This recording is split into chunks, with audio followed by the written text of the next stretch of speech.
మీ business ఏదైనా మీ ఊర్లో promotion చేయాలంటే అది సుమన్ టీవీతోనే సాధ్యం. ఇప్పుడే సంప్రదించండి. అడుగడుగున గుర్తు చేసుకొని ఉంటున్నాము.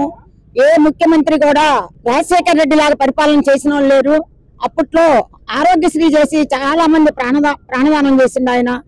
ఆరోగ్యం కానీ, వ్యవసాయదారులు వ్యవసాయానికి కానీ, విద్యాదానికి కానీ అన్నిటికీ చాలా చక్కగా చేసిండు.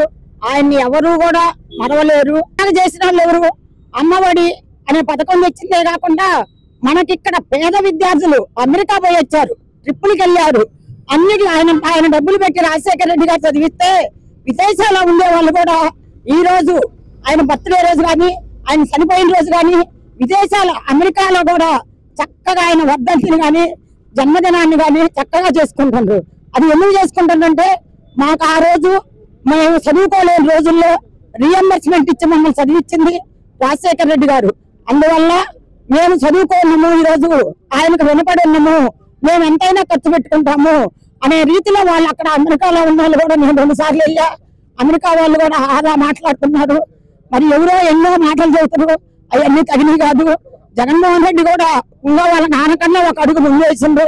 కాకపోతే ఆయన కార్యకర్తలను కొంచెం పట్టించుకోకపోయింది కానీ, లేకుంటే బ్రహ్మాండంగా పరిపాలన చేసిండు. ఆయనలాగా చేసిన వాళ్ళు ఎవరు లేరు. అమ్మఒడి కానీ, ఆరోగ్యశ్రీ కానీ, విద్యాకానుకు కానీ, రియంబర్స్మెంట్ రెడ్డి గారు చేసినట్టు తన కొడుకు చేశాడు. ఇంకా ఒక ఆకు ఎక్కువ చేస్తాడు ఈసారి వస్తే. తప్పకుండా 29లో మన జగన్మోహన్ రెడ్డి గారు సీఎం అవుతారు. అంతేను. జోహార్ వైఎస్ఆర్, జోహార్ వైఎస్ఆర్, జోహార్ వైఎస్ఆర్, జై జగన్.